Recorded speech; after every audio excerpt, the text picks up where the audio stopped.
Hello, everyone. Welcome back to another 1T Hockey Podcast. I am your host, Martin, joined by my co-host, Steven.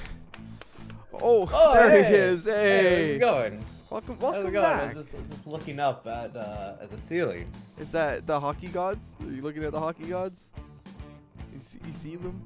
I hope so. I mean, I don't see them, but I hope. You hope they're there. I'll need them. I'll be praying to them a lot. So yeah, that's for sure. How you been, Steven? How are you doing, man? Oh, what the hell? I'm doing great. How have you been? I'm great. It's almost the playoffs, and there's lots to talk about.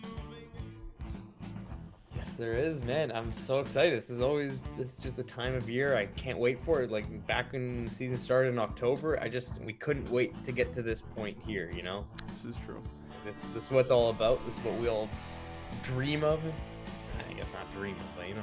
I don't know. I'm excited. I'm just so excited I can't even put it into words. I'm tripping over my own words. When did we start doing the podcast? Because we I didn't wanna start say, like right at the November. beginning. Yeah, maybe 20 games in. It was like just before the just before the 20 game mark, if Okay. I'm correct. 'Cause I remember like looking at the standings back then and like we were talking about like it was still like 15 games in. I just kept saying like how like oh it's still early, let's wait till even actually it might have even been like 10 games in. So I remember saying like let's wait till we get to the 20 game mark. That's when I like to assess teams.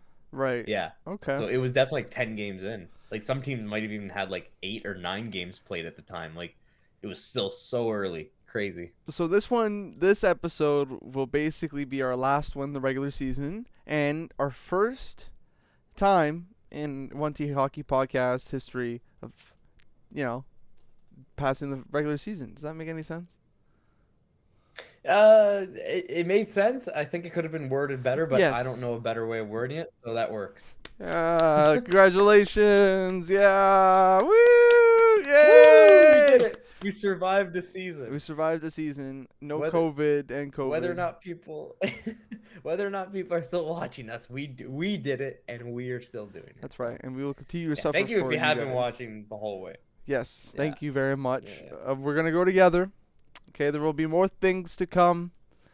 We promise Oh, yeah, that. this isn't the end. No, it's just We're the not first stopping. season. It's season 1, guys. Season 1. You can never stop us. And it keeps going. Then the playoffs. And we'll see Yeah. our first cup together, guys. This is going to be very exciting this year.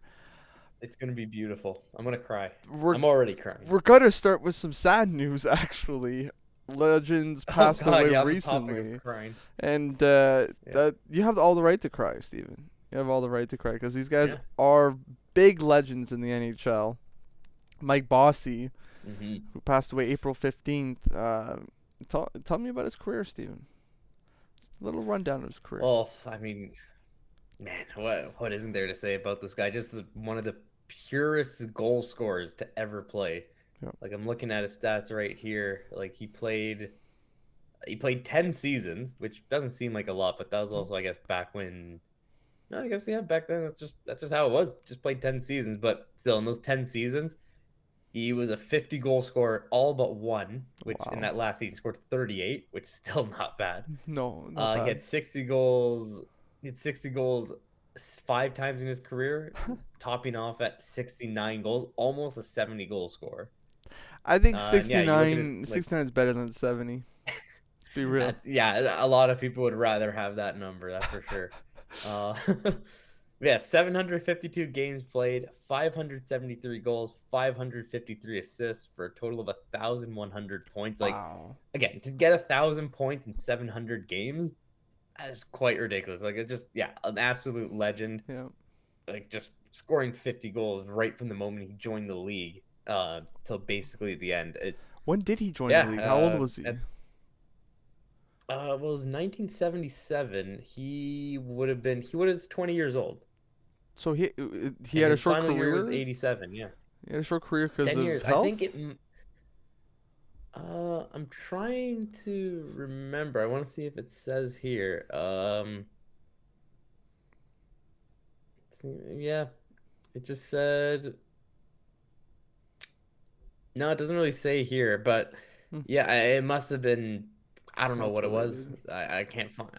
I don't really want to look too much unless you could find it somewhere. Okay, I'm gonna look it up. But oh wait, here there's no, I don't find it. I didn't find it. But he was also he was named to the NHL's 100 greatest players back in 2017 when the league was celebrating their 100th anniversary. So he did make that historic list, which makes sense. He's in the Hall of Fame too. So yeah, he's definitely been recognized for his great career. I guess I should also add a 4-time Cup champion with the Islanders from 80 to 83 on those dynasty teams. And even looking at playoff stats too, I guess I should mention this: 129 games, 85 goals, 75 assists, 160 points in total. Like I said, the 4 cups on top. What a guy. Yeah. I found a little article talking about him. He's born in Montreal. That's crazy. Yeah. He's a Quebecois. He's a Quebecois. You know, the best come from there. Mike Bossy. That's not really a French name though. Surprising. It does not. No. I forgot what. But yeah, he is Quebec. He is. I know that. Career shooting percentage of 21%. Wow. Also, it's a good average to have. Insane. He was forced to retire. Good average, yeah. He was forced to retire. He what? Because of back and knee issues. Yeah.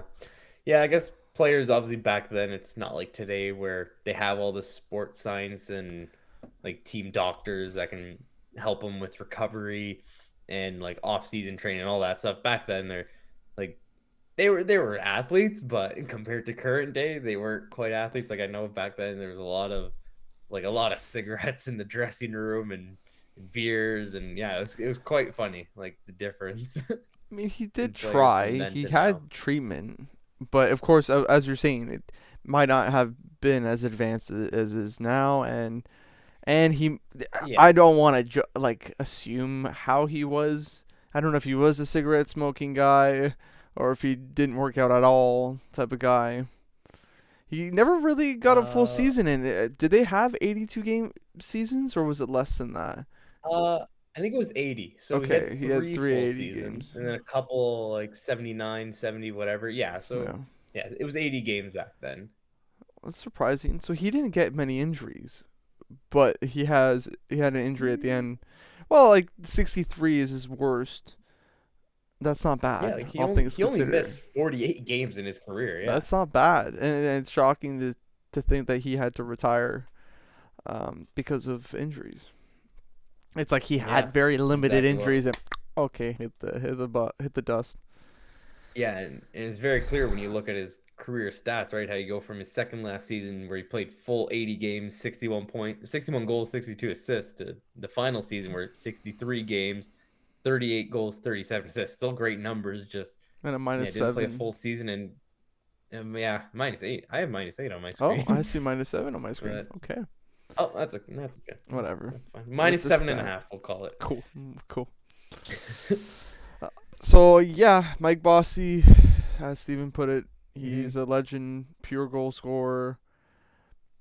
It's sad to see him go. 65 years young, passed away from lung cancer. So too young. Yeah, again, very sad. I wonder if NHL players from this era will last as long, or they will have less luck. It's interesting. I mean, they should all the signs would be pointing to probably they would have better afterlives, and life after hockey would be kinder to them. I'd feel obviously they're still gonna have problems with certain things, especially like CTE. That's obviously the big one, with concussions and head injuries being such a big well, it's more of a focus nowadays. Yeah. Yeah. So there's that, but I feel like again, it's up to just the players themselves. It's just how they treat their bodies just while they're playing and when they retire. You see a lot of guys, this is in all sports really, just they stop playing and obviously they're not on the same workout regimen or food eating regiments. They just kind of let themselves go, right? Look, there's a lot of examples of guys that after they play, and it's like, holy, that guy's just a fridge now. Like, the guy's huge. Like, Yeah. I mean, like, there's a few names I can think of, like, I mean, you look at Jeff O'Neill on TSN, like he's gotten big since his playing days. Keith Kachuk is another one. You see him now whenever he's at like either of his son's games, like he's a fridge. Lindros, but even back in his day though, he was still a big guy. Like all these guys were like big guys when they played. Just now that they're just they're older, they had their career.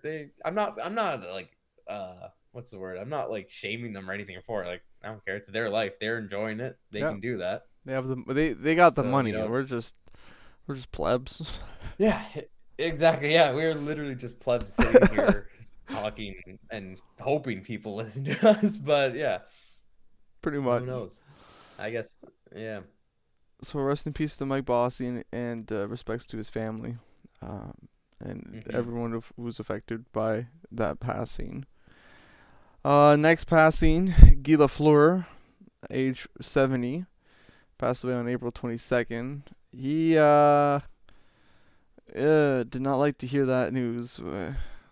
I did hear on Twitter from a Montreal spokesperson on their account saying that we appreciate all the comments and the attention, but he wants to have his own time. We'll let you guys know what happens. We don't know quite yet. And then the Monday happened, or was it Sunday? It's April 22nd. That was not Friday. Yeah, it was Friday. You're right. It was Friday. Exactly 1 week after Bossy. Yeah. That's crazy. Both French Quebec legends. Like the Quebec era, dying out. I don't know if we're ever going to see another round of Quebec-born players that are that good. Yeah, I mean, it was just a different time back then, wasn't it? Like, Quebec was a powerhouse for developing and like giving the NHL these like amazing players. It still is now. You'll get the odd player every now and then. But it was either Guy Lafleur. It was either Guy Lafleur or Mike Modano to be on the Montreal Canadiens. Imagine that.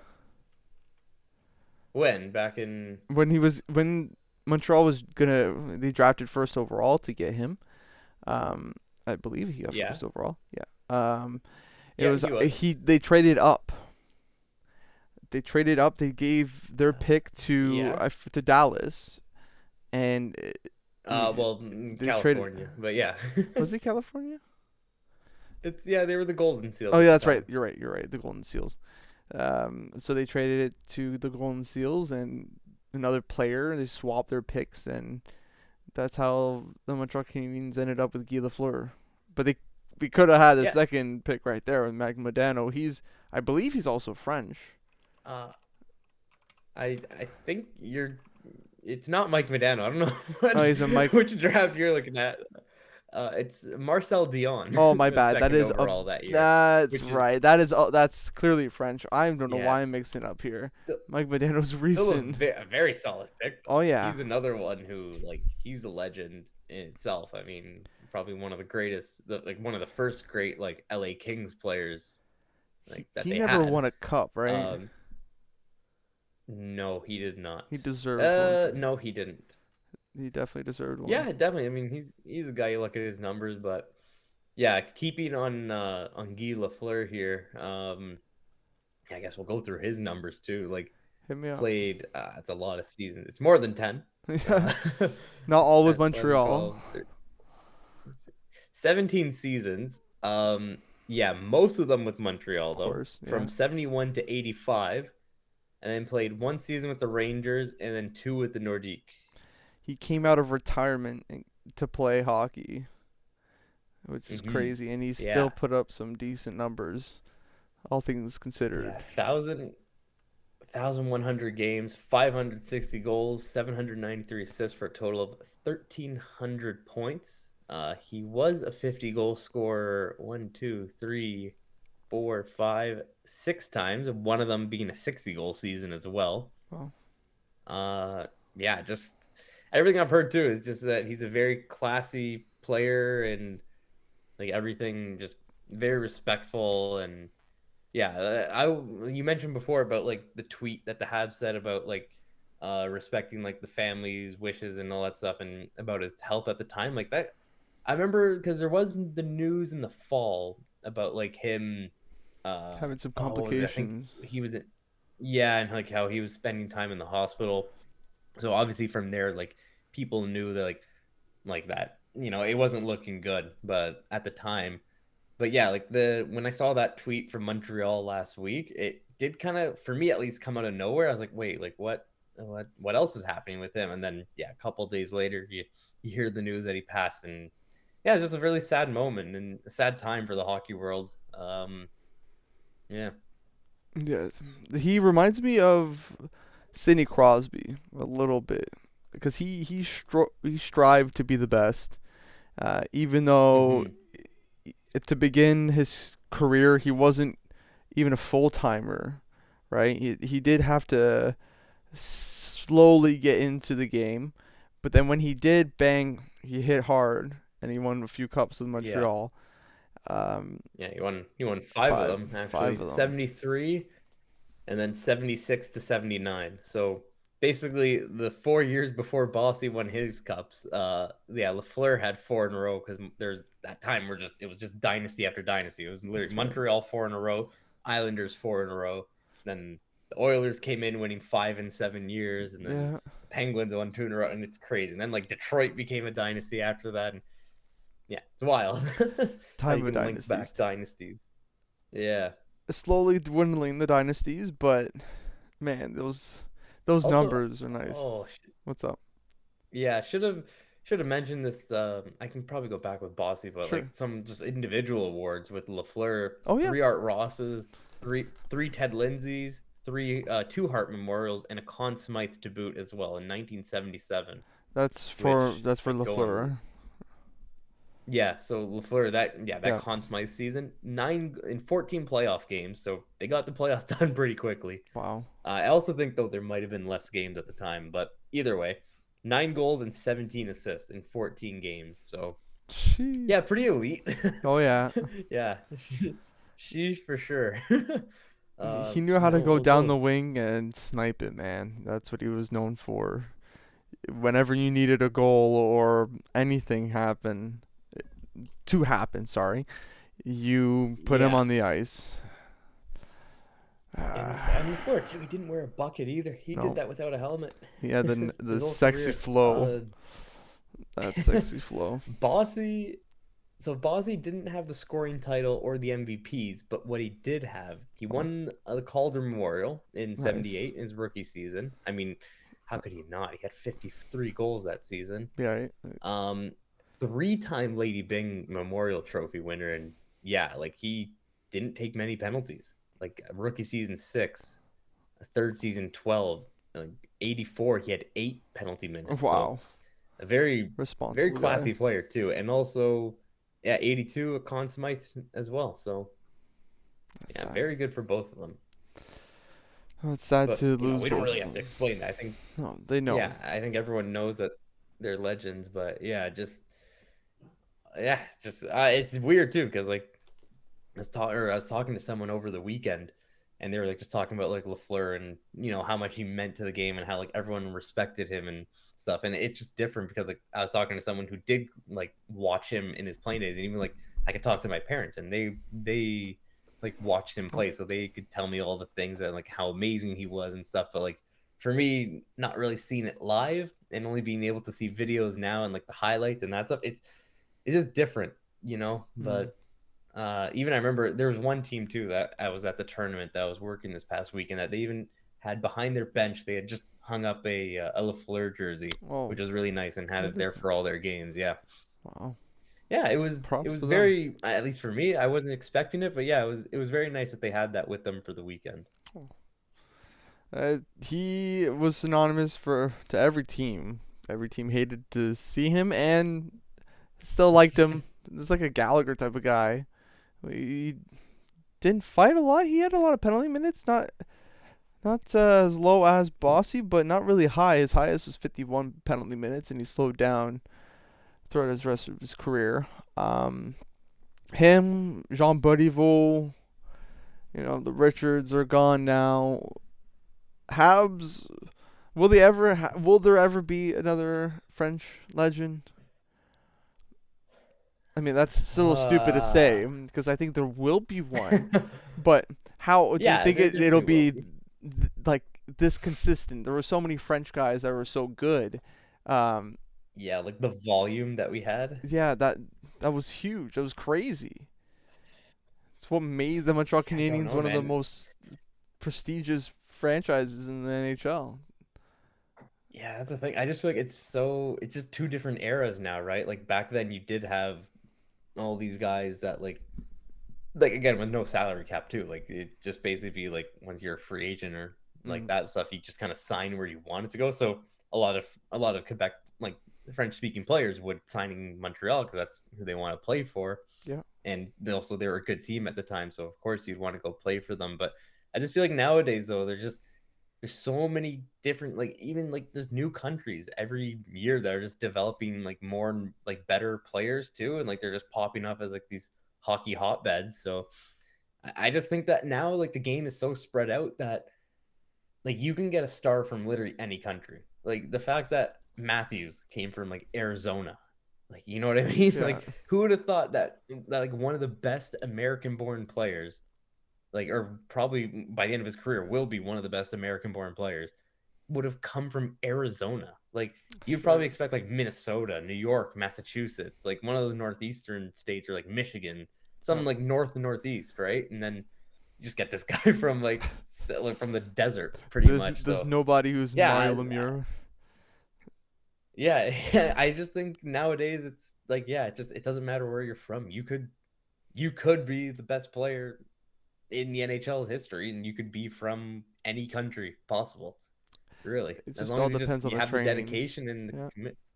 Yeah, of course. Like you see, even I know like a lot of players, like a lot of people, like kids that grow up playing hockey in like Japan or something like that. They'll like at like 13 or 14, they'll like come to like North America to start playing to like step up their hockey development because they want to take it seriously, right? Hmm. So you are seeing that too, but obviously that takes a lot of money, and not every family has that. But I do know a lot of teams and like countries have like these like programs to help people and like that can't fully pay off for like their kids like sports, but obviously if the kid's like a phenom, it's like you can't deny that, and you don't want to take That away guy's got his sponsorships chance to already. be. He's got everything lined up for him. Don't worry. I'm sure those Yeah. phenoms get looked after. You Oh hope yeah, they do. anyways. They're not. You hope. You hope. Yeah, and that's exactly it. Yeah. Like, do you hear about stories of the guy who has nothing then turns into an NHL legend or a NHL now in our era right now? Do you hear about a guys like, oh yeah, we had no money? Can you think of a It's definitely storyline? more not off the top of my head, but I'm not saying that there isn't one either, because there definitely are I'm some sure there players are. currently that like Yeah. probably had some hardships and stuff growing up. Like it wasn't the easiest life, but like their parents maybe had to work like two jobs or something just to support their hockey. I like to see So the you ratio of definitely they're that. definitely I like to see that ratio. yeah, yeah. That's I don't know. That would be an interesting thing to look at, but. Yeah, it definitely still does exist. I'm Mm. not saying that it doesn't happen anymore nowadays, but yeah, hockey is an expensive sport, and everyone knows it. Like it's very just the equipment alone and the registration fees, especially here in Canada. the Greater Toronto area. It's ridiculous just how much these parents are paying for their kids to play like even like just house league. It's crazy what It's these too parents much. are forking up. Yeah.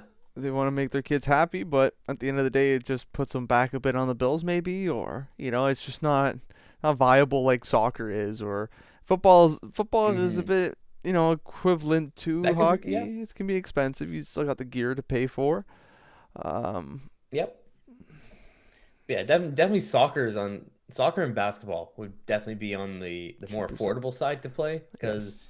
you don't really need all you need is a ball Well, and just a net well, you for do both need of them. That's shoes. all You you need need. shoes. You need good shoes for both. Okay, I mean You gotta just get cleats. like You gotta get basic running shoes cleats. can at least you get Yeah, but if you're just getting into it, you just need like basic running shoes. If you want to, if you play on any league or anything like that, they'll make you wear cleats. Yes, yeah, of course. But I'm just saying, just like starting up, just to pick up the game itself, like to pick up a game of hockey, you need skates. That's but to right. pick up a game of soccer, actually, you don't even need shoes. You just need feet. That's right. Legs that you work got and it. feet. Don't need shoes, man. I've seen footage of like kids in Africa playing with barefoot, just kicking this ball, and they're having the time of their life. They're probably better than us too. To probably way better than us. Oh, they're like a million times better than me. That's for sure. Like I'm like the worst at soccer. I feel like I have two weak foot when I play soccer. Like none of my feet are my strong feet, which is why I suck at soccer. Just like in hockey, eh? Skating wise. Yeah. Oh yeah, skating. That's a whole other issue. We got to work on that one. If we get to 4,000 subscribers, I'll have a video of Steven and I skating. It's just for starters, it's not as bad. No, as it's not. It's not. You're making it sound. No, it's not bad. I can skate. I can't stop. I can't use my edges, but I can skate. I can go fast. I can go in a straight line really fast, but then slowing down, I'll just be doing gliding laps around the ice till I finally reach a good speed. Like I can't just slow myself down. Yeah, I'll just have to like chill and be like, well, hopefully I don't crash into people. Maybe we'll have Sidney Crosby on the show. He could teach you how to stop. Oh my God, his edge work is amazing. I'd love to get skating lessons from Sid. The edge work alone, I wouldn't be able to keep up with him, but holy, that guy is a legend himself. Ask for a better teacher. Oh yes, exactly that. If he comes around town here and he says, "You want teaching for skating? Come on in." I don't care if I'm with 6-year-olds. I'm a 6-year-old too at skating. I was gonna say I'll be like the oldest person there. Yes. I'll be like, I'll care. 20 years on everyone else there. Just look over at the kid next to me. First time. So can you hold my hand? Oh my God, yeah. I need like one of those like things to hold on to as you're skating. What are those things called? The handles. I don't know. There you go. Yeah, I don't know what you call them. Everyone calls it something different. I call it the support. There you go. Ice skating support. Yeah, exactly. The help me from falling because I don't know how to skate device. Well, again, rest in peace to Guy Lafleur and Bossy. Yeah, condolences. Yeah, condolences to all the families and friends affected directly by this. I think next week, like on either Monday or Tuesday, is the funeral and like the viewing. Yes. I know the funeral, like the service, will be televised on TSN. So that's correct. Yeah. If you're interested in that stuff, look it up. And I don't know off the top of my head, but yeah, if you're interested in that stuff and you want to celebrate his life and remember him and his legacy, see it as it happens. Yeah, I know TSN will. They usually carry those kinds of things. I believe it will be on Tuesday. And I know, if you are watching this and you're in Montreal and you want to go, I think the public viewing might be either Sunday or Monday for that as well. So again, you can search that up and all the information should be there. Before I go to the next story, I wanted to talk a little bit about, again, Guy Lafleur, because there was a tribute. I think it was against New York. New York came to town. You're talking about the Habs game. Yes, that's right. A Habs game. It was Boston. Oh, was it? Yes, okay. Sorry. Yes. New York was more recent. So Boston, they did a tribute, and Habs fans were complaining that Shea Weber wasn't there. And they made a big thing of it. Really? Yes. All over Twitter, you just see. Oh, why isn't Shea Weber here? He's the captain. He should be one of the first ones here. You know what I say to that? Let's hear it. Actually, no. What do you say to that? Look, he is the captain. Yes. He should he be there? Probably, but. His life, it's his life. It's not like Ken Dryden was there. They don't all have to show up. It is there is a recency bias because he is still currently on the Montreal Canadiens and still wears the C. So like if Max Pacioretty was, I think if he was playing, he would be there. If he has treatments or other things going on in his life, that's what it is. He's a very reclusive type of guy. He's like Carey Price. He doesn't. Their wives are more on social media than they are. That's saying something because Shea Weber, his wife, you never hear about her. Carey Price's wife, she's more public, but those guys, they don't really go off in public like PK Subban. Oh, big save. I don't know. What do you think about that? What do you think about that, Steven? Yeah, I just don't get why people are taking to Twitter to ask about that when the moment is just about remembering and celebrating the life of Guy Lafleur. Yeah. It hasn't, like, why are they bringing him up? Why are they bringing up Shea Weber? He has nothing to do with this. Yeah, sure. I understand he's a captain. It'd be great for him to be there. But again, you're not there for him. You're there for Guy Lafleur and respecting his family and his friends. And again, I don't understand why people just jump to those conclusions and go like, oh, why isn't he here? It's like, how about you put the phone down and just enjoy the moment that's happening in front of you? Like, I went back because obviously Sunday night I was watching the Leaf game, so I wasn't able to see the tribute that they gave for Guy Lafleur at the time. But I went back on Monday. Me and my mom actually both watched it on Sportsnet's website, like the full 16-minute tribute where like they had like the long 6-minute video about like his career and his life. And then followed by the 10-minute and 10-second standing ovation by the fans, which I thought was unbelievable. It was just incredible. I feel shitty that I never watched this. How did I not watch this? You can go back and watch it. I just remember hearing it. Like they mentioned it. Yeah, dude, absolutely. Like the crowd, like they literally the 3 times the PA announcer tried to like just start the moment of silence. But every time he came on, the crowd just kept like cheering more and more, and it was very nice. And yeah, I've always said, like, I remember even saying this on Monday to my mom, like Montreal, when one of their players who's done something great for the franchise passes away, they do things the right way. And like I think Montreal is the best example of how to respect a club legend and like just doing things right, making sure that like they're looked after and they're treated with respect and given just all the right treatment in the end. And you know, I think that tribute. Yeah, and the Montreal Canadiens, yeah, they do it right. They know what they're doing with that, and it's incredible. But again, how could you, like, if you are Montreal, how could you not do something like that for a player who's been so great for your franchise? Yeah. And like literally just like, yeah, you have to do that. Absolutely. But still, Montreal, they always take it one step above, and it just always, even the fans too, like they're so passionate about that team, and you could tell it means, like, the Habs mean so much to them. And it's just, yeah, it's something I wish you could see more here in Toronto, but unfortunately that's not the case. But yeah, Montreal, they know how to do things right there, man. That's right, because we have all the legends. Anyways, let's go. Let's go to our next segment, which is also Habs related. Thank you. The Habs clinched last place. Yeah! Woo! Yeah! Winner. Yeah, did you know where the Habs were? I think it was 294 days ago. Were they in the playoffs, finals? Yes, that was. I can't remember if the days are exactly, but I'm just sticking with 294 days. They were playing in Game 5 of the Stanley Cup Final, and now they're here today, last place in the NHL. Life comes at you fast. I'll sign up for that any time of the day, any week.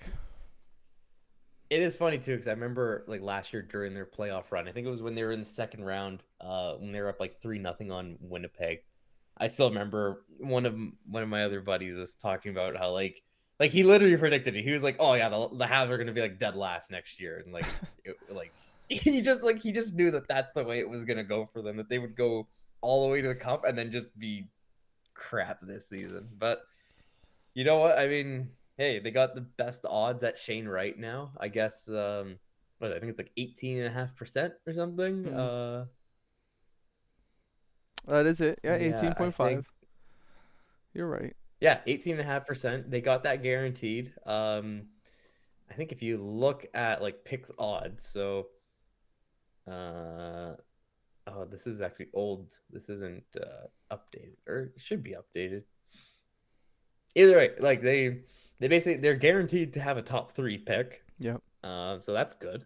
But yeah, I mean, we'll see. I guess it's something we could do maybe next episode. I'm on like the NHL draft lottery simulator. We So could I'll do that one for next. Here. Oh, they fell to third in this one. New Jersey won the first overall pick.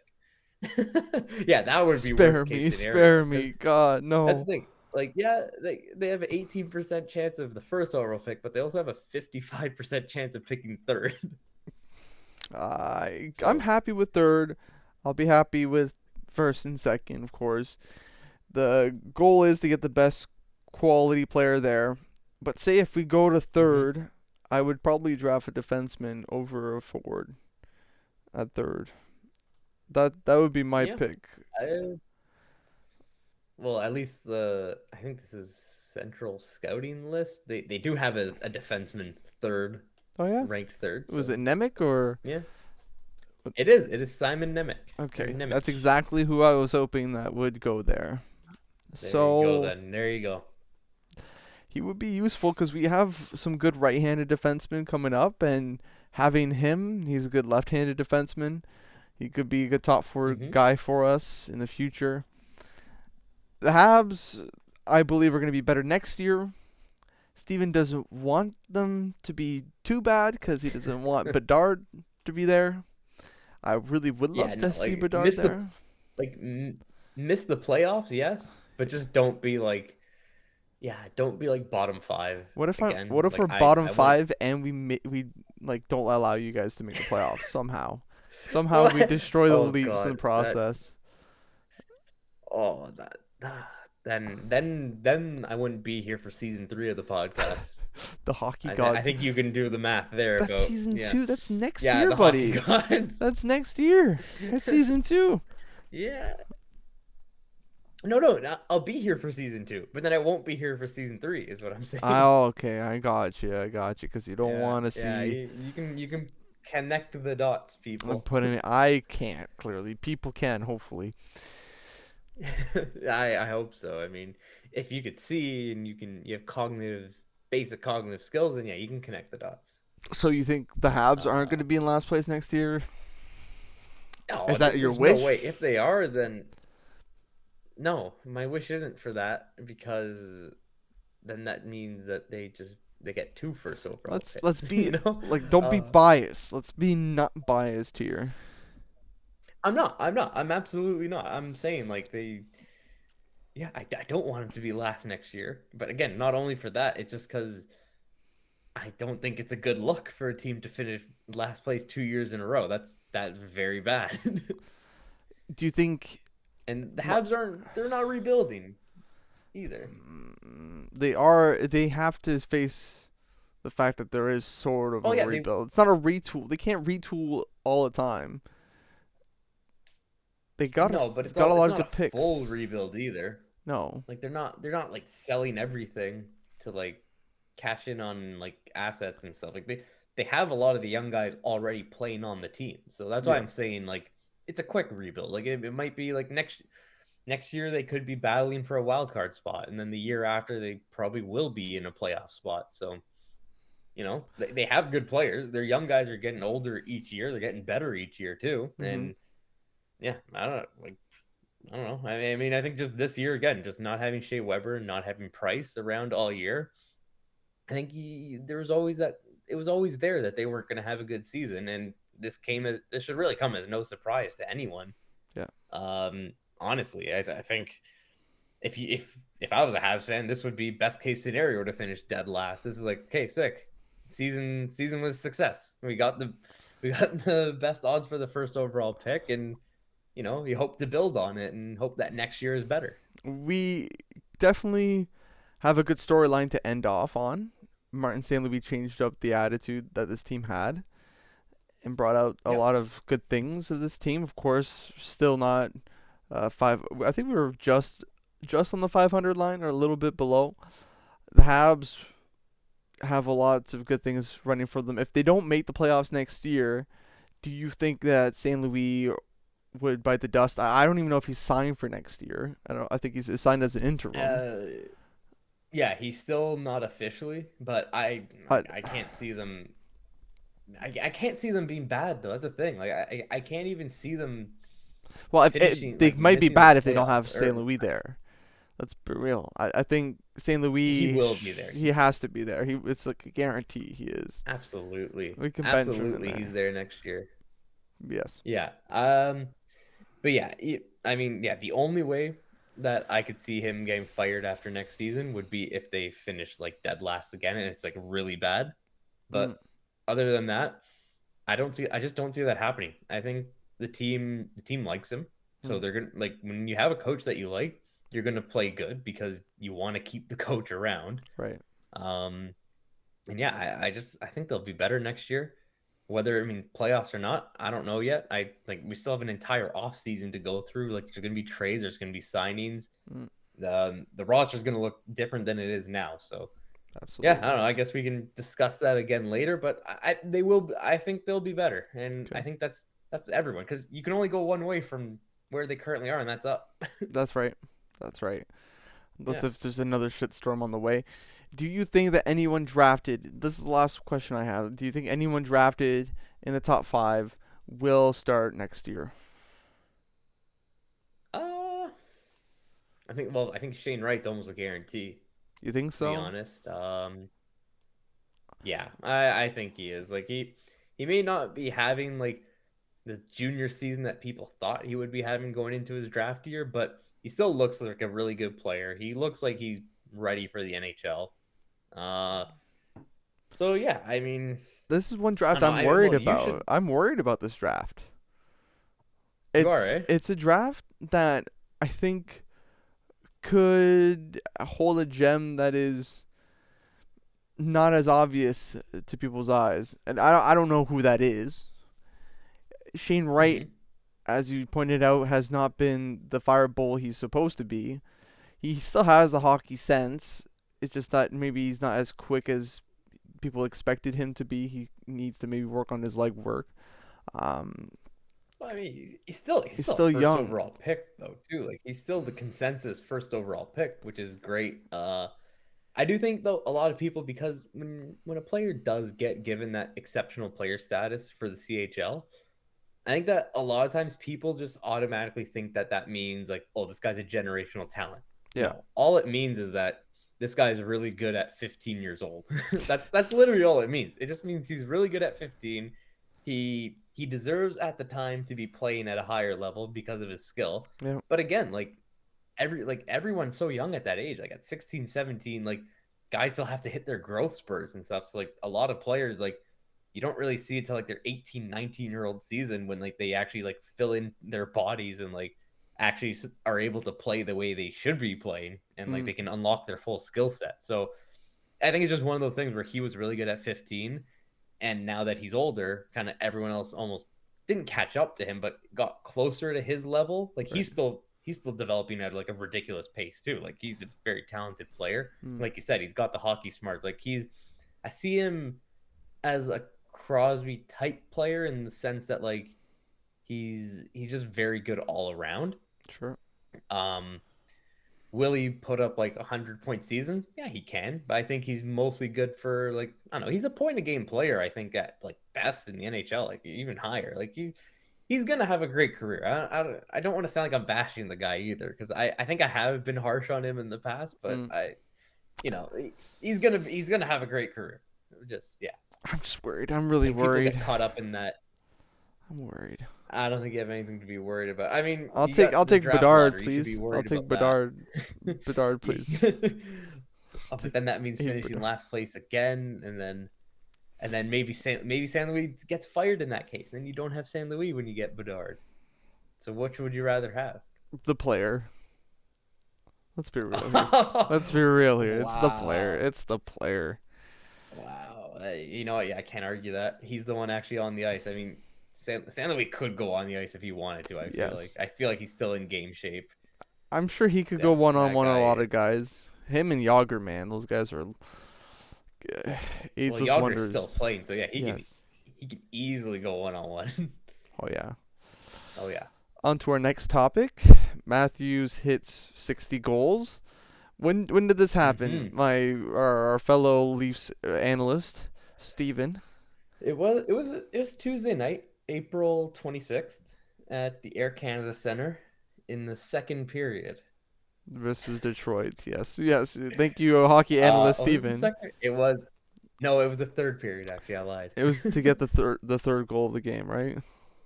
I think I saw it. Yes, it was. Yeah. Oh. He almost goes offside, brings it in, goes up top corner or middle, right in the dead center, just rips it. Like how I just don't understand how. Like I know Detroit's shorthanded there, and it's a power play for the Leafs, but at the same time, you can't just let Mathews walk down the middle and have a clean look at the net, because he will pick his corner like he did in that. And yeah, the fact that that's the way he got his 60th goal, I think just perfect. It was perfect for Mathews. Like that's a Mathews shot. That's his bread and butter, you know.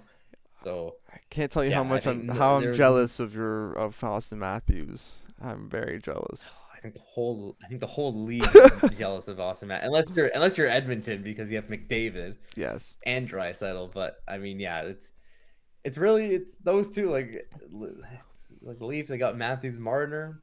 The Oilers got McDavid, Draisaitl. There are other teams like Pittsburgh they still got Crosby, Malkin, who are effective and really good. But yeah, I think that obviously they were the last generation, and you're looking to the current generation now, and it's just it's nice. It's nice to be a Leaf fan for once. But I mean, again, that doesn't always result in playoff series wins, as we know. Yes. But yeah. Anything else for the Toronto Maple Leafs? Yeah, well, I guess I don't know if you mentioned it before, but Mathews became the first player in Leafs history to reach 60 goals. Nice. The previous best was Rick Vive with 54 goals. Nice. So he beat that a while ago, but yeah, hitting 60 and doing it on home ice, I think was and the fact they did it on home ice too. I think he always wanted to do it at home. Mm-hmm. So I'm happy it worked out that way as well. I think it was great. It was a great moment to witness. But yeah, just a little bit more on the Leafs, I guess. I just saw this before we started the podcast. Mathews, Marner, and Campbell will all rest for tomorrow night's game against Boston. I honestly wish they would have played that game, especially with it being the last one heading into playoffs.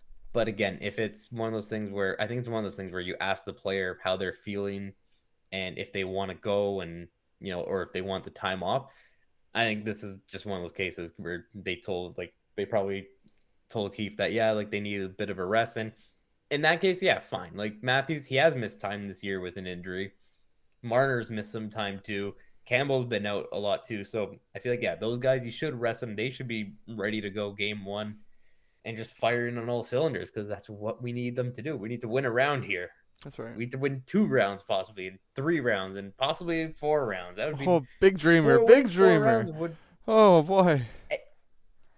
I mean, there's 16 teams, man. 1 in 16 chance. Everyone has a chance. This is fair. That's just the way it is, right? Oh yeah. You can't trust me. I know. Count out the last place team.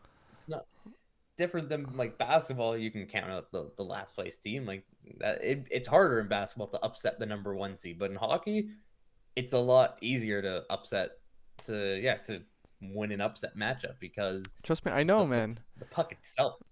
Yeah, I know you know. I'm a Habs fan. I'm a Habs fan. We beat you in the first round. I get it. Yeah, I get it. You guys went to the finals last year. Keep reminiscing. You know what? The past is in the past, buddy. Good times. You gotta move on. Who are you guys playing against we're gonna go into the next topic, and I think this is a good way to transition. Who are the Leafs playing in the playoffs? First round. Who are they playing? Well, Who are they playing, Steven? Well, it's one of two teams, so it's one of the two. Yeah. If the Tampa Bay Lightning, yes, if they, hold on, what is this? I can't read. If the Lightning, here we go. If the Lightning defeat the Blue Jackets in any fashion, or if they get 1 point versus Columbus and Boston loses to Buffalo in any fashion, or if Boston just loses to Buffalo in regulation, the Tampa Bay Lightning will clinch number 3 in the Atlantic and will play the number 2 Toronto Maple Leafs in round 1. Now, yes, you're absolutely right. As a Leaf fan, it sucks. You're gonna have to go up against the defending Stanley Cup champions. So it's not gonna be fun. Obviously, Vasilevsky in the playoffs is gonna be a lot different than in the season. He has that shutdown ability, and he can just close the door and just stand on his head. He can win a game on his own. Like it's crazy. It's absolutely crazy to have a goalie like that. Again, and then you have the team in front of him. Like you have Hedman anchoring that blue line. You got stars up front with like Stamkos, Braden Point, who I forgot wasn't even playing in the last game against the Leafs, where right. Mathews wasn't playing that game, the 8-1 game. Yeah, Point. I found out after Point wasn't playing, and I was like, oh, that's cool. But yeah, then like Kucherov, Palat, again, being probably one of the most underrated guys on that team. Although I think lately he hasn't gotten the love and respect that he deserved. But yeah, just like it's crazy, man. That entire roster, and then again at deadline, they went out and got Brandon Hagel. They got Nick Paul, so they just shored up their depth like they did. Like they lost Coleman and they lost Barclay Goodrow and Yanni Gourde, but they brought guys back in to just fill in those roles. Yeah, I mean, it's not going to be easy, but again, no one said winning the cup was going to be easy. So if they're going to do it, they have to do it the hard way, and that's how it has to be done for everyone. Like I know, like, obviously people love like joking on the Leafs and saying like, oh, like it's not easy at the time. Well, I didn't say it was going to be easy. If anything, I wanted Boston because you got to get through those demons, right? Like, but I think Tampa is almost as good as that because they're the defending Cup champs. So it's like if you can take them down, you're feeling good about yourself. Definitely going into round 2, and like you're not going to stop there. The confidence will just keep building and building. It is really Dave and the Goliath type of story right there. But it also isn't. It's not really, because like who's the David and who's the Goliath? They're kind of both Goliaths when you think about it. Like I think we talk about playoffs because that's what we're talking about. We're talking in the constructs of playoffs. We got Goliath, Tampa Bay Lightning, who has the dynasty currently in the fold. It's not retiring anytime soon. Maybe in 3-4 years it'll get mixed up. But for now, that dynasty is still strong. The general manager, I don't know his name. He has done a really fantastic. Brisebois? Is it Brisebois? Really? I think it's Julien Brisebois or something like that. Okay, that does sound accurate. I think the Habs are actually trying to pry him out of there. He has done a good job in the aftermath of Steve Yzerman leaving. So I am excited to see that series. I will watch that series. Just like you watched every Habs game. Yeah, I think though, like if looking at any of the first round matchups, which as we can go over now, like it looks like, so if that happens, then that will guarantee like Carolina to play the Capitals. Yep. That's a good series. Rangers will be playing the Penguins. That's a good series too. Panthers will be playing Capitals. Carolina will be playing Boston. That's gonna be interesting. So, yeah, so those would both be interesting, honestly. Yeah. And then obviously the last one that I'm leaving out here would be Leafs and Lightning, which I think that one, that's gonna have all eyes on the series, not only just for the fact that it's the Leafs trying to win a series in the first place, but just it's these two teams, like they match up so well against each other. Like I don't know if you've seen any of their games in the season when they play each other, but if you take out, actually you can take out 2 games, because if you're taking out the Leafs 8-1 loss, then you also have to take out the game before that where the Leafs beat them like 6-2 and like Mathews got a hat trick. Oh, So wow. they both had a game against each other where they just had offense and going for one team, and the other team didn't have anything going. But the 2 games earlier in the season, both in Toronto, one went to overtime and the other one was a 1-goal game in regulation, or like an empty netter was like the difference, right? Wow. Yeah, exactly. So these 2 teams, and even for years we've been saying this, like they match up so well against each other. They're basically on paper, minus a few things. Like, yeah, again, Tampa Bay has the goalie and the defensemen that are better than anyone on Toronto. I get that, but still, they play so similar to each other. Like the style of play, it's literally the exact same thing. So yeah, it will be interesting because it's, again, like with the offense that they have and the ability to score goals. Like obviously that stuff doesn't fly in the playoffs, but like it would be interesting to see if like one game, if like there is like a 6-5 game or something in the playoffs. Like I think that would be the series where it happens, because again, like once the floodgates open, I feel like things could just go crazy. It's just gonna be running gun back and forth. Like there'll be at least 2 games where a goalie will steal the show. I think likely leaning more on the Tampa Bay Lightning side of things. I think that's really the advantage there. It's that getting blocking the pucks from going through into the net, past the red line. They have that ability to shut things off, to block anything and everything. And as you pointed out, the depth is pretty strong. I'm gonna put my vote on the Tampa Bay Lightning on that one. I mean, of course, you're a Leafs fan, but I have to stick with my team. But I mean, honestly, either choice you make is a good choice. Like there's no wrong answer here. That's right. Like Toronto, that's another thing too. Toronto has the home ice advantage too, which is huge, absolutely huge. I think Tampa Bay could care less. I think they'll use that to their advantage. They'll use it to their advantage somehow. Yeah, I mean, they were, last year they were number 3 in their division. When they were playing Florida in the first round, Florida had home ice advantage, and what did that do for Florida? They lost in 6 games or 7. I think it was 6 games. It could very well look like that series that Florida and Tampa Bay had, because it sounds. I think Toronto looks more like Florida. The defense. The defense is still better on Florida. Let's admit that. Ekblad is another level himself. But goaltending wise, Bobrovsky, and then who's their backup there? Is it Knight yet? Has he started yet? Spencer Knight, yeah. Okay. So you got some iffy defense and really good offense. The depth there is ridiculous. Florida versus Washington. That's going to be an interesting series as well.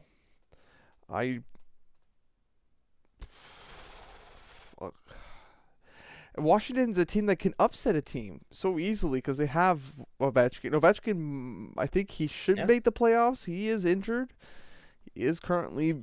Yeah, he's day to day though. He'll be back for game 1. He should be back, and I don't know. Are the horses done in Washington, or will they keep trucking along through Florida, or is it Florida's year to pass the first round?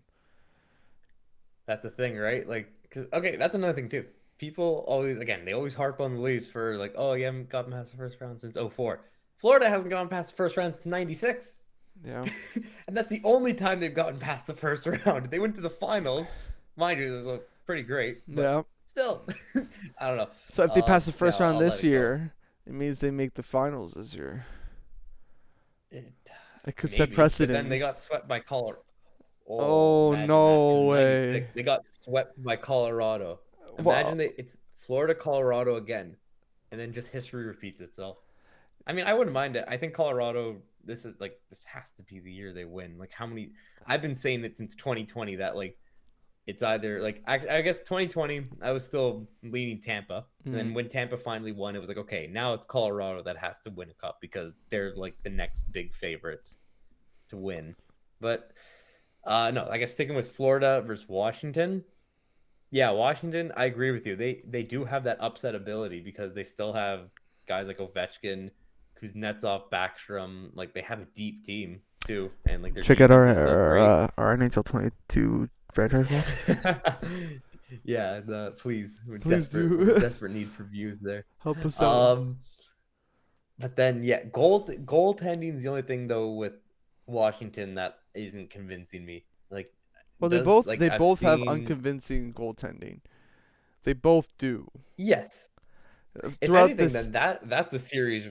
That's a series where I feel like there's going to be like a 7-6 game or something like that, like 7-6 in overtime. I feel like that's definitely possible. The forward core that they have, both teams have, it's crazy.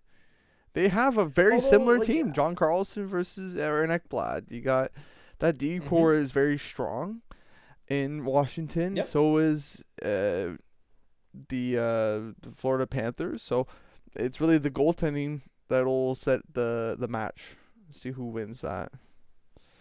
There you go. Yeah, I agree. But I give the edge to Florida there. I think Bobrovsky, he's older. He's been around more. He's having a great season too. So I trust him more than I trust Samsonov or Vanacek. Because again, I think Washington's one of those teams where they may start one guy for one game, but then if it doesn't go well, they'll just go to the other guy right away. They won't hesitate. I think Florida is probably the team to go for this year. Yeah, I'll say Florida in 6. I don't know. Okay. All right. I think Florida in 7. Make a heartbreaker. Yeah. Is there any other team you want to talk about in the East? You want to run through them real quick, or do you want to go to the West? I think I'm ready to go to the West. I think the rest of the East, like, it's just, I don't know. Like, I mean, Carolina, Boston should be a good series. Again, I can't predict a winner. Like, maybe Boston, I could see Boston could pull off the upset easily, especially with Carolina for however long Frederik Andersen's out. But even, I mean, me knowing Frederik Andersen playing against Boston in the playoffs, like, you don't want him in net for Game 7 because it never ends well. No. Oh God. Although he could do it. He maybe the shackles that he had on his back was all that he needed to get rid of. So I'll give you. That's the thing, Carolina. How about we do it in 15 seconds for every series? You have to give me your thing. So I got it on my clock here. Okay. So you already did a little Boston, Carolina. Who would you just right now? Tell me who you think is gonna win that series. You said who? I'll take Boston in 7. Okay, Boston in 7. I'm going for an upset. I'm going for an upset there. I'm gonna go with Carolina. I think that there has to be an upset. So Boston's probably likely gonna win it, but Carolina probably should be the favorite. They are the best goals against team. They are absolutely the favorite. They're the favorites of that matchup, and I would probably bet more on Carolina winning than Florida winning. I would put that bet on. Like I would probably see Carolina win over Boston. I think Washington could probably kick Florida's ass. If I think that would be the upset. Yeah. Yeah.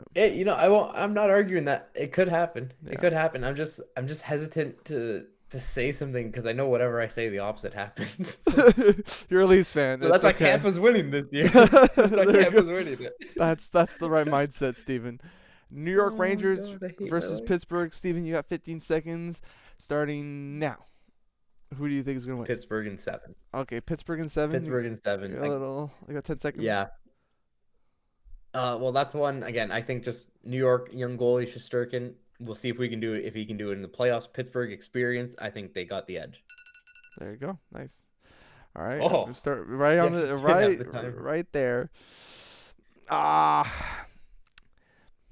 You said Pittsburgh in 7. I'll say the Rangers in 7. I like their team. You're just picking opposite of everything I pick. Yeah, that's it. that's all the time I got. Thank you very much, guys. Oh Lord. Yeah, because we're opposites on everything. Then you have Washington, I have Florida, I have Boston, you have Carolina, I have Pittsburgh, you have the Rangers, I have Toronto, you have Tampa. Yeah. We're literally opposites. It's so tied there. It's very hard. The Eastern Conference is very hard to look at. It really is, guys. Like, I've been saying this for like I feel like a broken record whenever I talk about it. Like just with my friends or at dinner with my family or even here on the show. Like I just keep talking about how the East is just so competitive. Like all 8 teams are like they all have an equal chance pretty much of going to the finals. I wouldn't want to come up against either one of those teams. I don't think any of them would want to come against either of the other teams either. Just because, again, like even like I don't know, just everyone's hungry for a cup. Everyone's just ready to go. This another thing too. Like this is the first normal season, like non-COVID impacted season in terms of playoff format for the first time since 2019. So I feel like every team is just ready to get back to this traditional way, or at least the way that's been before with the wild cards. Yeah. And just, have a proper playoffs and none of this like North Division or like round robin and qualifying round to get into the playoffs. It's just like, nope, this is the playoffs. This is the way we know it to be, and it should be in most of our eyes. So, yeah. Now the Western, Steven, 15 seconds on the clock.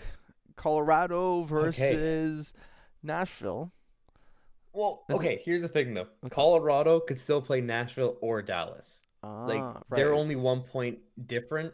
So I still think either way. I think Colorado or Calgary beat 1, 2, 3, 15 seconds. There you go. Go. Okay, so I think the division leaders versus the wildcard teams, it will be Colorado and Calgary beating Dallas and or Nashville. Okay. So that's just that. At least for me, I think those are straightforward. I can't see Calgary or Colorado losing either one.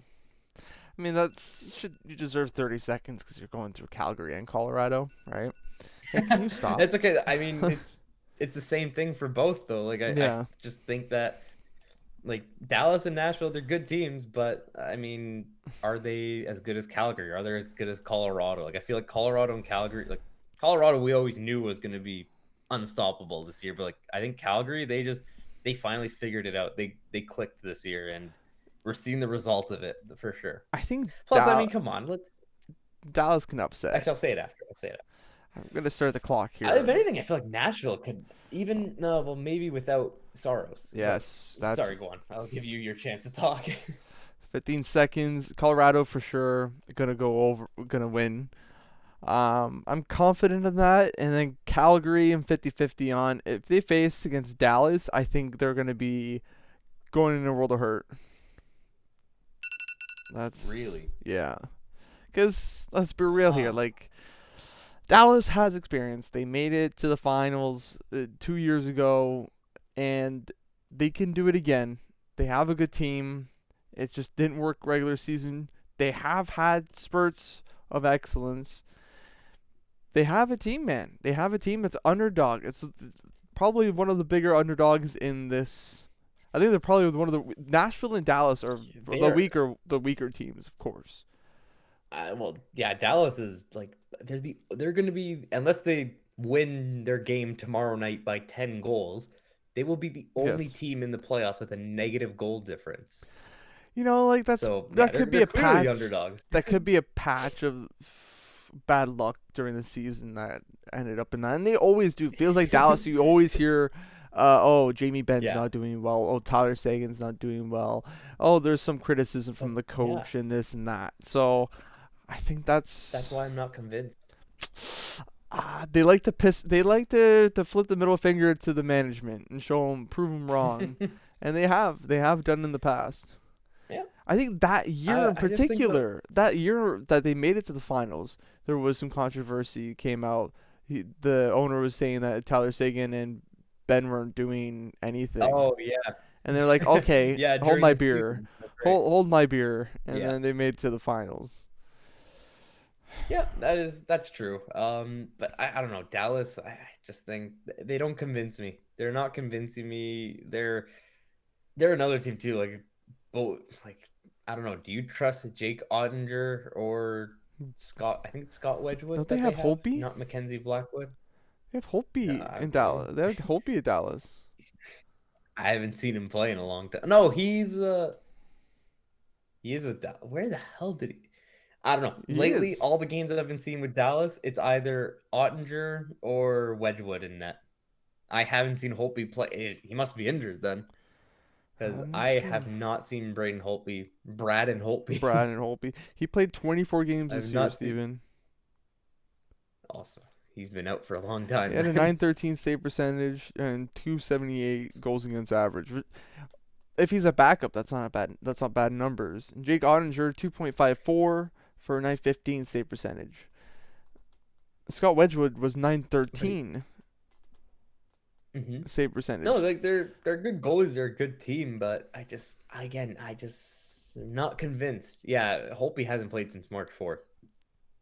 Injured for and sure. even then before that, he played one game in February, one game in March. Yeah, so he's definitely injured. He might even just be one of those guys, like he might have just been ruled out of this, like ruled out for a long time. Or maybe he can might be able to come back if, like, I don't know, if they go, maybe it's like the second round or something, or maybe he can even hop in for a game like later. Mm-hmm.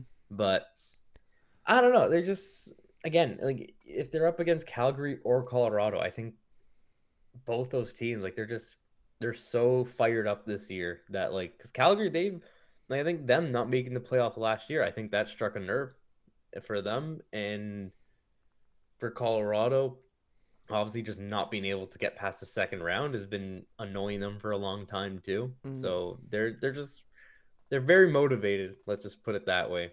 But I guess looking at the two 2v3 matchups, at least for the Pacific, I like Edmonton over LA. Although LA, they can easily upset Edmonton. But I think You have the Philip Edmonton. Deneau. You have the Philip Deneau effect that could change everything. You got Kopitar as well. You Yeah. got Doughty. Quick could easily just turn back the clock and become 2012, 2014 Quick again. Yeah. But I think the main reason why I'm saying Edmonton is because I'm also saying Calgary. And who would not want to see a Battle of Alberta second round matchup? I think if that happens, that is going to hands down be the greatest playoff series in like the last, I don't know, 20 years or something. Like it's going to be amazing. Like there's going to be fights every game. He's calling it right like, now. Defense might not exist if those two teams play each other in the playoffs. Like, I'm being serious. Like, I think that, like, yeah, if those two teams play each other, every game is a must-watch game. Like, put down whatever you're doing, stop everything. Just, if you're driving on the highway, pull over to the side of the road and just put the game on your phone. Don't just literally put it in front of your face whilst you're driving. No. Do not do distracted driving, please. Please do not do We that. support distracted driving on the Monty Hockey Podcast. No, we do. Oh God, no, we do not endorse that. We do not endorse drink that here. and smoke marijuana whilst you are also and drink and eat whilst you are. Oh God. I think. But yeah, I think we all just want to see Calgary Edmonton play. I can't disagree with you on that one. Can't. Although the LA Kings. If you disagree, you. I know, Steven. I know I'm bad if I disagree, but the LA Kings, bro, they have that team that just looks ugly. And it's just like dead simple and could just slow the gears of Edmonton. I'll give it to Edmonton just for your sake, just to support your cause, Steven. I feel I need to donate there. Thank you. But at the same time, underdog. Low key, I'm supporting the LA Kings. Yeah, I mean, I was kind of leaning to that too. Like they could do it if all their players show up. But again, I still think they're still a young team too. So I think just for them just to get to the playoffs is huge for the experience, and I think they'll just look to build off that in the future years. Even if you like walk up to any Kings fan, sure they'd love to win a round and go deep and have another cup run, but I think they'll just be happy. They're just happy with the fact they made the playoffs. Like coming into the season, like I didn't have LA put in the playoff spot. Yeah, I don't think I did either. I'm not sure. Yeah, we're gonna look into that in the next episode. We're into our predictions from the beginning of the season. Yeah, so again, I think just for them, just the fact they got here, I think that's good enough, and they're playing with house money at this point. So they're all good. There you go. But Minnesota St. Louis. Dumba and This Spurgeon is might be injured, so that might make things a little easier. it does change a lot, but at the same time though, like there's teams that they have guys who are injured and they still play well in the playoffs just because they have that much determination and just that much they were working that much harder. Like St. Louis won a cup in 2019, and yeah, as much as they like to get back there and win again, Minnesota, they're one of those teams too, like Colorado, that they can't get past the second round whenever they do make the playoffs. Even I think more recently, they can't even get past the first round anymore. That's right. Yeah. So Minnesota is a team that I like St. Louis and I like the way they play, but I think I'm leaning Minnesota on this one. Honestly. I don't think the odds are on the side of Minnesota, but I can definitely see them maybe doing an upset. It's very difficult. But it's not an upset though. It would be. It would be an upset. I feel like it would be. Minnesota not healthy. Minnesota not healthy beating St. Louis is an upset. Because you're missing your top two defensemen, Dumba and Spurgeon, right there. Two top four defensemen. Yeah. St. Louis is coming healthy. If Minnesota beats St. Louis, then I think the coaching staff is doing a wonderful job, because that is something that is very hard to get over, especially in the playoffs where you can't do a trade. You're stuck with what you have. Minnesota, this is it for them. That's gonna be a tough series. Go to 5, maybe 7. But St. Louis, I see it going all the way. Yeah, I think it goes all the way to 16. To be honest, 16 just keeps going. But anyways, is that it? Man, I don't. Yeah, that is it. But I'm still just on this Minnesota St. Louis series because, like, oh man, I don't know. I mean, just having, I think Fleury for Minnesota is like the change they needed. Although his stats have not looked good. I looked at his stats in Minnesota. It was 2.9 or something like that. 2.95, and then goals against average was 9.05. But I think recent performances have been better. I think you look at him in the playoffs too, Steven. Like, look at him versus Montreal Canadiens, and how they couldn't rely on him. He did bad passes. Remember those? That was a big goose. I do remember that. The Vegas were winning. Yeah, but I don't think he does that again, though. I think that he's gonna be smarter than that. I can't see him repeating doing those like bad things. It might look like a dumpster. It might look like a dumpster fire, just like it was in Chicago. If the defense isn't there, if the defense, that's really the issue. The St. Louis has a defense, has the offense. Their goaltending maybe is a question mark. Okay, Binnington hasn't been himself like before, but let's be real here. The St. Louis has 2 out of the 3 spots covered, checked, versus Minnesota. They have established players, and Minnesota, just like what's that team in transition? We're going to talk about Vegas, right? Minnesota is one of those teams that they're always changing these pieces. Suter and Parise are gone. They had them last year when they made the playoffs. Sorry, go ahead. Well, okay, Suter, maybe, losing Suter, that one hurts, but again, just for the contract he was on, they kind of had to. But I think losing Parise, I think that's actually a good thing for them. Yeah, I mean, it's still experience. He wasn't. No, I know he wasn't. He wasn't generational. He wasn't producing. No.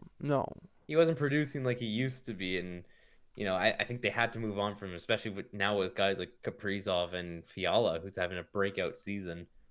But either way, that series, like Minnesota St. Louis, I see it as like the Toronto Tampa, where flip a coin, like heads is Minnesota, tails is St. Louis, heads is Toronto. I'd probably be more Washington, Florida, because I think they can run up the score. I think the scores can run up.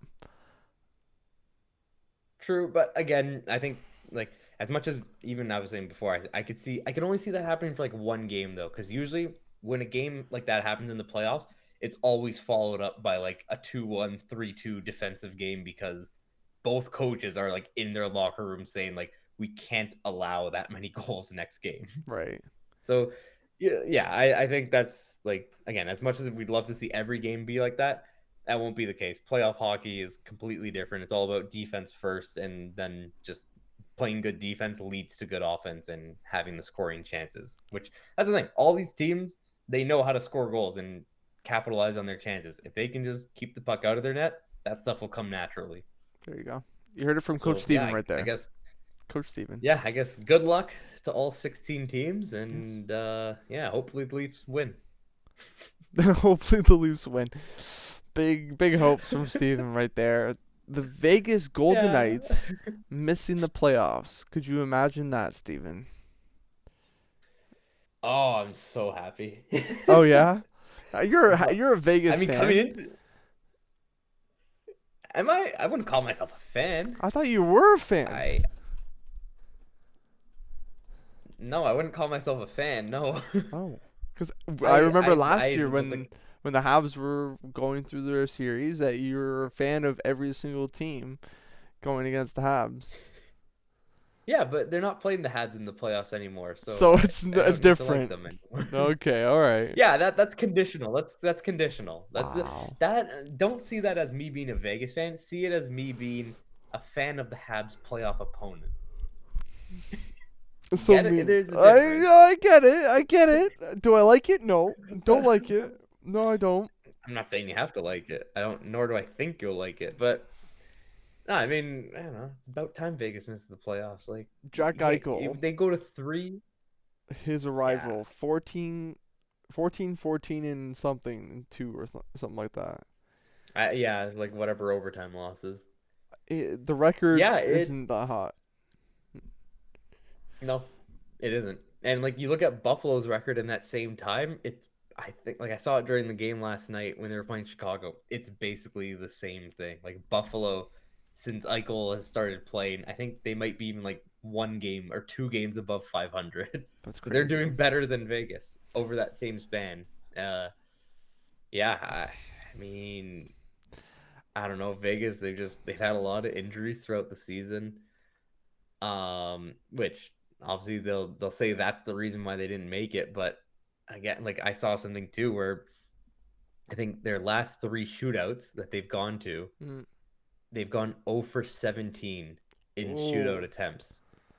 Yeah. That's so bad. if you look at that, if they win those 3 shootouts, they currently would be tied with Nashville for 95 points. Wow. They would still have a chance of being in the playoffs. You're right. If they won those shootouts. If they were still going at the pace that they were, if they were going at the same pace that they were before trading for Jack Eichel, they would be in the playoffs right now. Well, they were first in their division at the time. I remember, like, it looked like they were going to run away with it. There was, like, no questions asked that, like, the division was theirs, and then just they decided to fall off a bridge or a cliff, whatever you prefer to fall off of. I don't know. Whatever you like to bungee jump on. I guess I'll say cliffs because I know Vegas is like part of the desert, so I'm sure they have some cliffs there. Lots of them. I again agree with you on the injury front. Will they next year, with everything that happened this year, will they make the playoffs? Oh, well. It's really early. It's really early to say. They're like, what are they? Are they like 20 mil over the cap right now or something like that? They're a good chunk like over if the they cap. Had a fully healthy lineup. Yeah. So they have some unloading to do in the off season. Yeah. So they're not gonna bring back the same roster. No. Like Dadonov. Who they bring in? Dadonov was the only guy that they needed to trade to be stable. Yes. Yes. Yeah, but he refused. That's right. Therefore, if this deal... He still has 1 more year left. If the Jack Eichel deal had happened during the draft or in the offseason just in general, before this year, right? Mm-hmm. So in the 2021 in the offseason, they do the deal, and the roster can be built around him. The cap works. He's actually there day 1. Do you believe that they would make the playoffs? on if he was there day one. It's So hard to say. speculations. It's a lot of speculation. What does your gut theoretically say? they should. Yeah. Okay. Theoretically, yeah, but again, the game isn't played in theory; it's played on ice. That's right. In practical sense, yeah, I don't know. I mean, I'm just kind of looking now to like see who would be guys that they could offload, like at least on defense, like they could try moving Alec Martinez, but he's 34, 2 more years left at 5.25. Can you move that? Will you have to retain? I don't know. Like Shea Theodore, I think they'd want to hold on to him, so you can't move him. Yeah. Pietrangelo is basically unmovable. He even has a no move clause, so I think he's unmovable. Right. Braden McNabb, I mean, he's getting a $350,000 pay raise next year. He's been there since the expansion, one of the few guys to still be on that team from like the original Golden Knights team. Right. Maybe he gets moved, making like just under $3 million. Zach Whitecloud, there's another one. Zach Whitecloud's moving up from a $725,000 salary to $2,750,000. So he's getting a big raise. Yeah. Again, like you have all these contract extensions that kick in next year for like, especially on the blue line. Where I just don't know what they do. Like, who do you get rid of? Like forwards too. Like you'd probably like Janmark. You can't sign him back. That's for sure. Yeah. Like guys like Kolasar and Nicholas Waugh. They're both RFAs, arbitration eligible. Okay. Maybe they can't demand the most, but they're still going to want pay raises from what they're currently making, like $700,000. Mm-hmm. Maybe Stevenson's a guy who's gone. You probably treat Dadonov right and trade him to a team that isn't on his no trade list. Yeah, that would help. Take that into consideration. Yeah. You do your research there, Vegas. Idiots. I don't know. Maybe Jonathan Marchessault. He's a guy I could see getting moved. Although, again, he's another original member of that team, but 2 years left at $5 million. Only 31 years old. He can still get it done. Yep. William Karlsson. He's got a long time left on that contract, so maybe not. Pacioretty's got 1 year left next season. So, do they ship him out? He's a good leader on the locker room, a quiet leader, just like he was in Montreal. He is, but for 1 year left at $7 million, if they need to make that cap space to have a team, to be able to put $10 million Jack Eichel, $9.5 million Mark Stone on the ice, 8.8 Alex Pietrangelo, like at least Leonard is only getting $5 million, so they're saving money in the goaltending department for sure. But yeah, I don't know. I'm just like I do think Dadonov does get traded for real this time. Again, I could maybe see again because he only has 1 year left as well. Pacioretty just because he has 1 year left. Marchessault because he has I'm trying to look at guys with short term because you can't get rid of guys that have long term, especially like even Karlsson, as good as he is, he's on contract though for another 5 years at 5.9. Like that, it could get done. It could happen, I guess, but right. I think Vegas would want to hold on to a guy like that, just 29 years old. Especially if they're still trying to be competitive, you want guys in that age range where, like, if you're on the other side of 30, then like Pacioretty's 33, so like, he's not getting any younger. No. He's not getting any faster either. He is slowing down slowly, but it's happening. It's crazy to think that he is 33. That's crazy. Yeah, I know. Honestly, that did kind of sneak up on me. It makes you feel old. He's 30.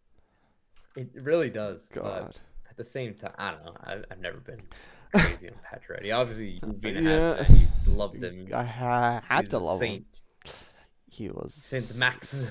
Sort of a saint. On to the next topic. Thank you, Vegas, for the laughs. The NHL. Yes. The NHLPA player poll results are now in. We can go through that. You can join us onto the browser that's empty here. Yeah, please join us. Empty browser. There you go. Oh, it's still empty. Why are you empty?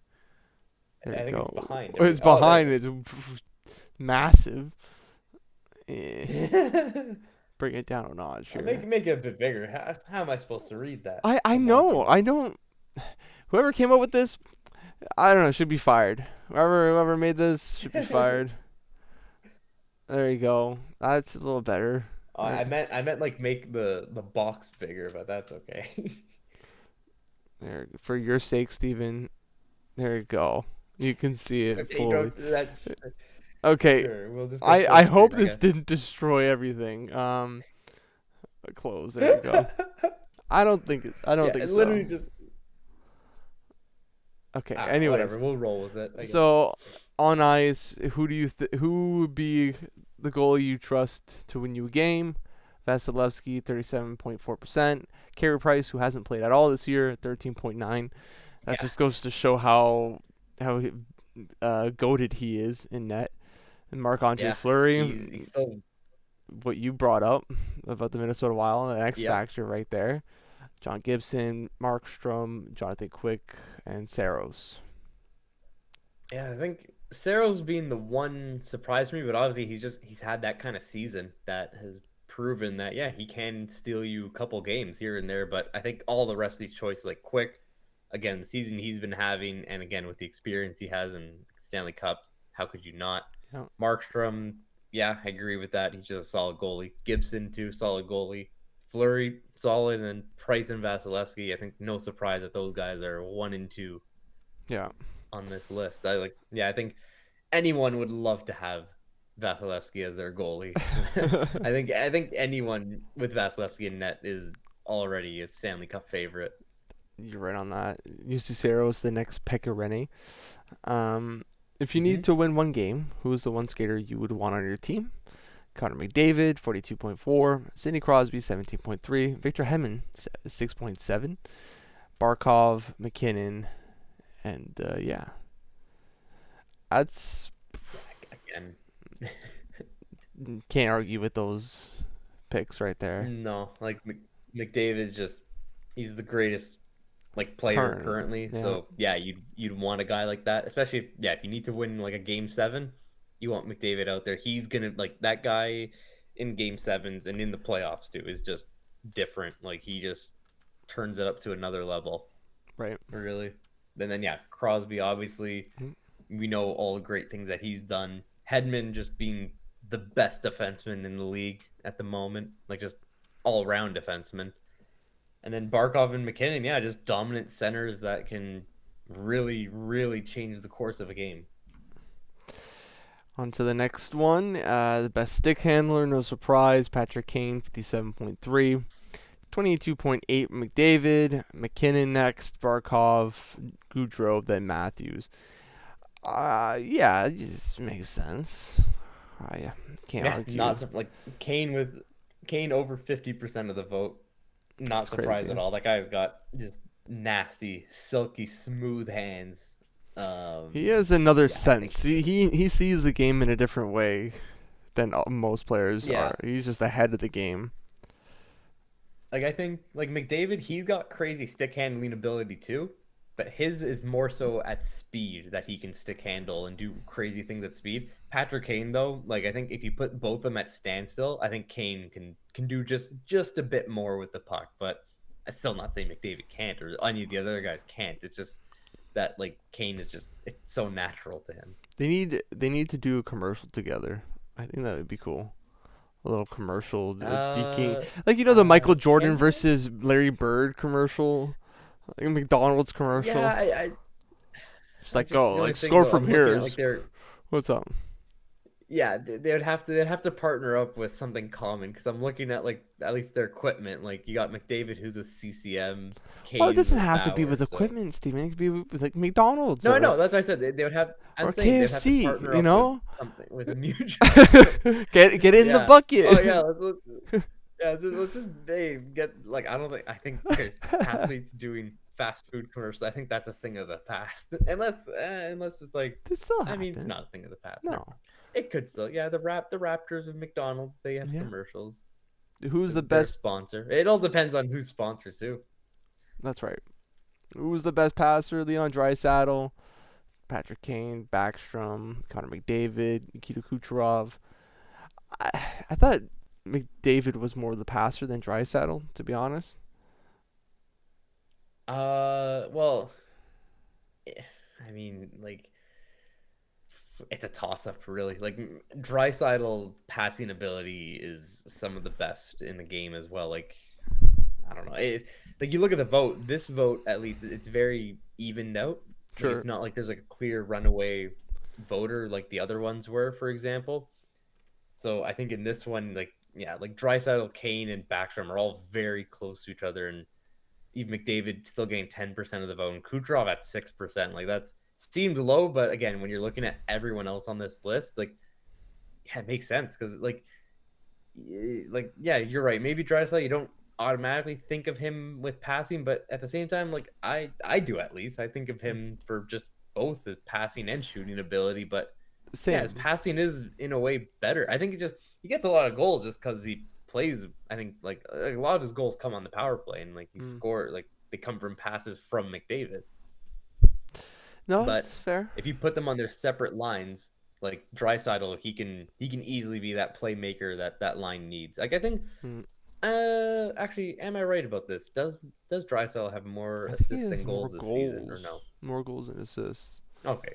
I'm not Either sure. way, though, it's probably like a 50 goal, 40 assist guy or something. I have a look-see daisy. Yeah. Leon. Edmonton Oilers. The Oilers. He's 55 and 54. There you go. See? So... Ha! He's not the passer. I don't think he's the passer. He can pass, but I don't think... I wouldn't think of him as being the top guy. I would think that McDavid would get the 17.7, and then Draisaitl would get the 10.6. Well, EA Sports would argue that because Draisaitl's X factor is tape to tape. Oh, gaudy. All right, on to the... Again, that surprised me. That surprised me too. But no, I think after seeing him play, especially this season, like, yeah, he's got some smooth passing. How many of these are there?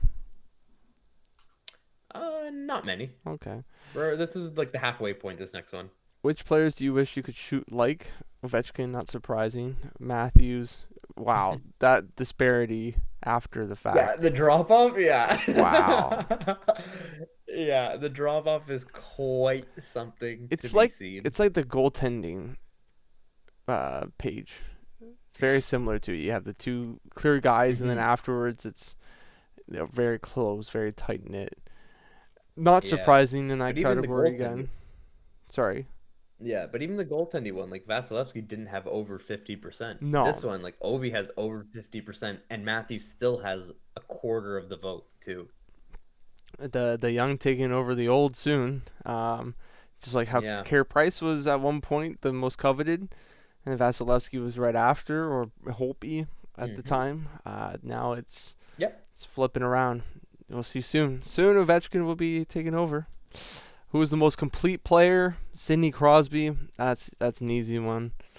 Barkov, Bergeron, McDavid, and Kopitar. Anything about this list surprise you? Not at all. I think there's no one Crosby that's missing number there. One, Barkov. Well, who? What, like, are you alluding to someone? No, I'm just asking if you think there'd be someone missing there. No, okay. These are all like some of the best. Like, maybe like McDavid being up there, I think just makes sense just because of how good he is. Like, he can play defense. He's not like a slouch. He's no slouch when it comes to defense. But like all the other guys like Crosby, Barkov, Kopitar, and Bergeron are just all amazing two-way players. So yeah, and it makes sense too. Like, McDavid kind of models. I feel like his game is modeled after Crosby. He's just faster. That's really it. He's just faster. And he can do things at speed that Crosby couldn't, but they basically play the same way still. On to the next category, my favorite category. The best arena for the best ice, or the NHL arena with the best ice. Bell Center, 39.6%. Yes, sir. Then it's the Edmonton Oilers, Rogers Place, the Canada Life Center, T-Mobile Arena, in Minnesota's arena, and in New York's arena. That surprises me to see that Las Vegas is there. I mean, maybe it's just the atmosphere that they're talking about more than the ice itself. No, It's definitely the it's ice. talking about the actual quality of the ice. Yeah, Right. it doesn't surprise me. It's one of the newer arenas, so you Okay. know that they're gonna have state of the art ice technology and whatnot. But yeah, Montreal, that's a obvious one. That one always gets voted #1 for best ice, and yeah, that one doesn't surprise me at all. Even Rogers Place, that's a newer stadium. Winnipeg, it's cold there, so they gotta have good ice. Fair. And yeah, right. Can't argue that logic. And then the last topic on the last a good one. vote: which player do you least enjoy playing against, but would like to have on your team? Brad Marchand, Connor McDavid, Tom Wilson, Victor Hedman, Nathan McKinnon. No Brendan Gallagher. No Brendan Gallagher. No, I mean, when you compare, I'm not saying versus these guys. It's yeah. I see. No, it's fair. It's fair. Gallagher's not even top 200. Yeah. Yeah, he would be. Okay. He's a top 200 player in the league. He's even a top 100 player in the league. Okay. All right. I'll settle down then. Maybe 150, but you're selling him short a bit because 200 players, like that's nowhere in this list. 6. I'm sure he got 1 or 2 votes, but out of the 447, I'm sure he got some votes there. I'm sure he probably did. The last one, best women's hockey player, Marie-Philippe Poulin. Then it's Hillary Knight, Amanda Kessel, Kendall Coyne Shawfield, and Sarah Nurse. A lot of Americans. Then it's the Captain Clutch, Marie-Philippe Poulin. And that's it. That's it for the list. There's one that I remember seeing that isn't here, which has surprised me, but it was your favorite, basically your favorite road city to play in. Okay. Or just spend an off day in. Oh, yeah. So sorry. I see it. There it is. Where was it? I had to click the next button.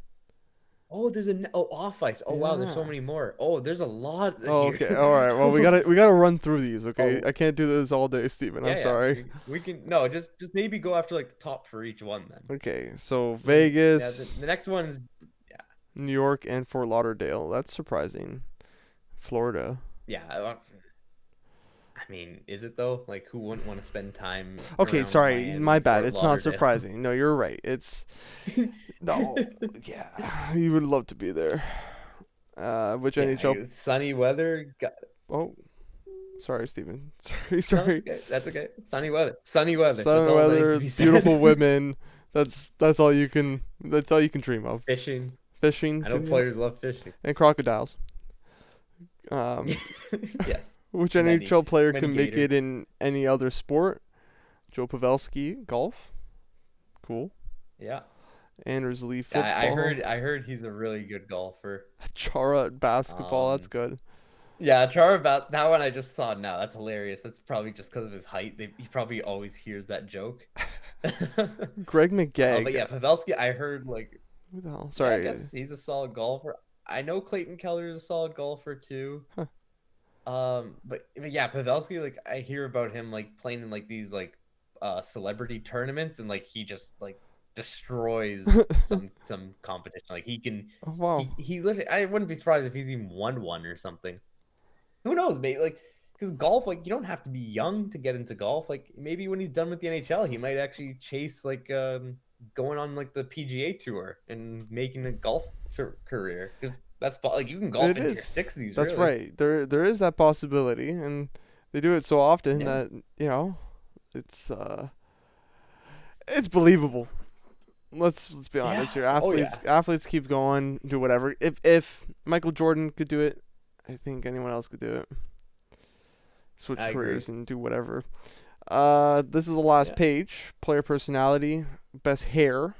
Cody Eakin. Carlson's next. Erik Karlsson. Merle. Tanev. I mean, I don't know about Eakin's hair. I don't know how I feel about that one. It's unique. Yeah. It's unique for sure. But he rocks it. He's got that fiery redhead as well. Like I think it's so perfect for a guy like him. The Karlssons, there's 2 Karlssons on the list. Yeah. So if your last name is Carlson, you better have good hair, basically. Yeah, if you don't, then you're adopted or something like that. Don't. I'm sorry, guys. Which NHL player is the best follow on social media? So, best person to follow. That is PK Subban, 16.3. Austin Mathews, 11.8. Marchand at 6.9. That's crazy. Huberto, that's a little surprising. I didn't know he had a social platform. That one's surprising. Yeah. The Marchand one isn't. I'm surprised it's not higher because I know like he's hilarious. He's got good hot takes. He's got hot takes on social media. And his chirps, like he's so good. Like obviously he's so good at chirping just from playing that like he can just easily clap back at someone, whether it be a fan or like someone like the whole Vincent Trocheck saga that was going on earlier in the season with the two of them. Yeah. Like that was pretty funny. So yeah, I think that. Surprised he's not like number 2, but I guess Mathews, he's just this young guy who just like young stud. Know, he's just living his best life. Yeah. And then Subban's by far the best. Like he's had Dwayne Johnson on his social media. Wow. So I think I've seen that. You can't beat that. No, you can't. He's gonna be a commentator for sure, 100%. 100%. He's gonna maybe acting job. Yeah. Maybe acting job. If you really wanted to. WWE is always looking for more people. Yes. The best role model, Sidney Crosby, Patrice Bergeron. That's a big lead for Sidney Crosby. Bergeron and McDavid, Marc-Andre Fleury. I think that's pretty straightforward. Yeah. It's a little sad to see Ovechkin only show up once. And I mean, the category he deserves, right?